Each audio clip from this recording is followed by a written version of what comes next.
Friends, welcome to back my channel cooking with Mousumi. আজকে আমি আবারও এসে গেছি তোমাদের কাছে নতুন একটা ভিডিও নিয়ে। তোমরা কেমন আছো? আশা করি তোমরা খুব ভালো আছো, আর আমিও খুব ভালো আছি।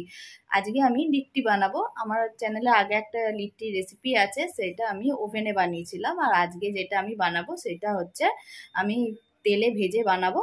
তো চলো আজকের ভিডিওটা আমি স্টার্ট করছি, আর আমার ভিডিওটা তোমরা পুরোটা দেখো, আর ভালো লাগলে একটা লাইক করে দিও। লিট্টি বানানোর জন্য এখানে আমি ছাতু নিয়ে নিয়েছি। দেখো বন্ধুরা, আমি ছাতু নিয়ে নিয়েছি, অল্প করেই নিয়েছি। আমি যেহেতু চারটে পাঁচটার মতন করব, তাই আমি অল্প করে ছাতু নিয়ে নিয়েছি। এখানে পেঁয়াজ কুচিয়ে নিয়েছি, লঙ্কা কুচি নিয়েছি, পাতিলেবু নিয়েছি। আমার কাছে আচারটা নেই, তাই আমি এখানে পাতিলেবু নিয়েছি। আর নিয়েছি দেখো একটু ভাজা মশলা নিয়েছি। এইটা দিয়েই আমি আজকে লিট্টিটা বানাবো। চলো তাহলে আমি স্টার্ট করছি। লিট্টি আমি ছাতুটা এখানে মেখে নিয়েছি। তোমাদেরকে একটা জিনিস দেখানো হয়নি, এর মধ্যে আমি একটুখানি আদাও দিয়েছি, এতে খেতে খুব ভালো লাগে।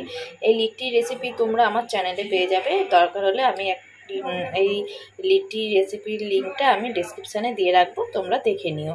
তাহলে চলো এবারে আমি আটাটা মেখে নিচ্ছি। বন্ধুরা, আমি লিট্টিগুলো বানিয়ে নিয়েছি। লিট্টিগুলো আমি এইভাবেই বানিয়েছি, কেননা আমি এটা ভাজবো, তো তাই এই কারণে বানিয়েছি। আমি পোড়াবো না আজকে লিট্টিটা, তাই আমি ভাজবো বলে এরকম চ্যাপটা চ্যাপটা করেই আমি বানিয়ে নিয়েছি। এরপর এগুলোকে আমি তেলে ভেজে নেবো, ডিপ ফ্রাই করে নেবো। আমি তেল দিয়ে লিট্টিগুলোকে ভেজে নিচ্ছি। এই সময় গ্যাসটা আমি মিডিয়াম করেই রেখেছি, মিডিয়াম করেই আমি লিট্টিগুলো ভাজবো। লিট্টি পুরো রেডি হয়ে গেছে।